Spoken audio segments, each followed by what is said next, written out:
আসসালাতু ওয়াসসালামু আলা রাসূলিহিল কারীম ওয়া আলা আলিহি ওয়া সাহবিহি আজমাইন। বাংলাদেশ জামাত ইসলামী ঢাকা মহানগরীর দক্ষিণের উদ্যোগে কোন ভাই বোনদের নিয়ে আয়োজিত আজ সমাবেশ সুধীবৃন্দ সহ আজকের এই বিরাট সম্মেলনের জনাব সভাপতি, বাংলাদেশ জামাত ইসলামের কেন্দ্রীয় নির্বাহী পরিষদের সদস্য, ঢাকা মহানগরীর দক্ষিণ জামাতের সংগ্রামী আমির, সংগ্রামী জননেতা জনাব নুরুল ইসলাম বুলবুল, আজকের এই সম্মেলনের সম্মানিত প্রধান অতিথি, বিশ্ব ইসলামী আন্দোলনের অন্যতম প্রধান, বাংলাদেশের মুক্তিকামী মানুষের প্রিয় নাম, আমাদের শ্রদ্ধেয় নেতা, সংগ্রামী জননেতা ডাক্তার শফিকুর রহমান, আজকের এই সম্মেলনের উপস্থিত কেন্দ্রীয় মহানগরী নেতৃবৃন্দ, সম্মানিত সুধী মণ্ডলী, সংগ্রামী রোকন ভাই ও বোনেরা, সাংবাদিক বন্ধুগণ, আসসালামু আলাইকুম ওয়া রাহমাতুল্লাহি ওয়া বারাকাতুহু। সম্মানিত সুধী মণ্ডলী, রোকন ভাই এবং বোনেরা, আল্লাহ তাআলা কোরআন শরীফের সূরা আনআমের 123 নম্বর আয়াতে আল্লাহ তাআলা বলছেন, ওয়াকাযালিকা জাআলনা ফি কুল্লি ক্বরিয়াতিন আকাবিরা মুজরিমিহা ইয়ামকুরু ফিহা ওয়া মা ইয়ামকুরুনা ইল্লা বিআনফুসিহিম ওয়া মা ইয়াশউরুন। প্রত্যেক জনপদে আমরা ক্ষমতাবানদেরকে দুর্বৃত্ত হওয়ার সুযোগ দেই এবং তারা ষড়যন্ত্র করে, ষড়যন্ত্রের জাল বনে, কিন্তু সেই ষড়যন্ত্রের জালে তারাই জড়িয়ে যায়, তারা বুঝতে পারে না। দেখেন, আমিরে জামাত সহ নেতৃবৃন্দ বক্তব্য রাখবেন, কয়েকটি কথা বলতে চাই।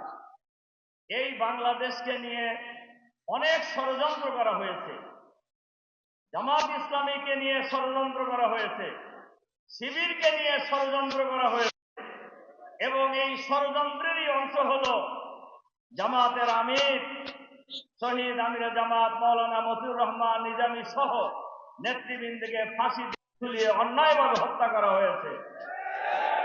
যে ট্রাইব্যুনালের মাধ্যমে এই হত্যাকাণ্ড ঘটানো হয়েছে, এই ট্রাইব্যুনালের জালে তারা জড়িয়ে দেখেছে এবং তাদেরও বিচার হবে। এই ট্রাইব্যুনালের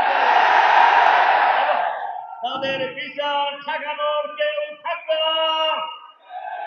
বাংলাদেশের মাটিতে আমাদের নেতৃবৃন্দকে যখন গ্রেফতার করা হয়, আমাদের নেতৃবৃন্দকে যখন কোর্টে নেওয়া হয়, বাংলাদেশের মানুষ আফসোস করে এই নিরীহ নিরপরাধ লোকদেরকে জুলুম করা হচ্ছে বলে চোখের পানি ফেলে আল্লাহর কাছে দোয়া করতেন। আর এই ষড়যন্ত্রকারী খুনি ফ্যাসিবাদী গোষ্ঠীকে গ্রেফতার করে যখন আদালতে নেওয়া হয়, তাদেরকে লাঠি ছুঁড়ে মারে, জুতা ছুঁড়ে মারে, তাদেরকে আঘাত করার চেষ্টা করে। তাদের পক্ষে দাঁড়ানোর আর কেউ নেই এই দেশে। সম্মানিত সুধী মণ্ডলী, ভাই বন্ধুগণ, একজন বিচারপতি, আল্লাহ তাআলা অহংকারকে কোনো সময় পছন্দ করেন না, দাম্ভিকতাকে পছন্দ করেন না। উনি আমাদের নেতৃবৃন্দকে ফাঁসি দিয়ে ওপেন মিডিয়া এসে বলতেন, ফাঁসি দিয়েছি অমুককে অমুককে, তার পরিণতিটা কি দুনিয়ায় মানুষ দেখে নাই? আমি ওই ব্যক্তির নাম বলতে চাই না, আপনারা জানেন। সিলেটের বর্ডারে পালিয়ে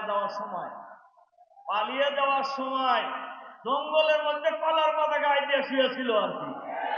এরপরে বিজিবি সদস্য এবং জনগণ তাকে গলায় গামছা দিয়ে নিয়ে আসছে।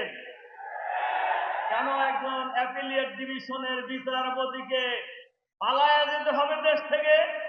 কেন একজন বিচারপতিকে জঙ্গলের মধ্যে কলার পাতা গায়ে দিয়ে শুয়ে থাকতে হবে?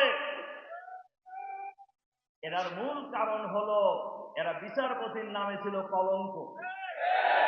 বিচারপতির চেয়ারে বসে নিরীহ নিরপরাধ মানুষদেরকে অন্যায়ভাবে ফাঁসি দিয়েছে, তার পরিণতি আখেরাতে কি হবে আল্লাহ তাআলা ফয়সালা করবেন, দুনিয়ায় মানুষ দেখছে।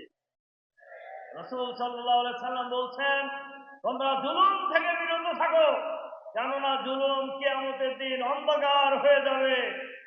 কিন্তু আজকে যারা বাংলাদেশের মানুষের উপর জুলুম করেছে, জামাতের উপর জুলুম করেছে, তাদের জন্য কিয়ামত না দুনিয়ায় অন্ধকার হয়ে যায় নাই?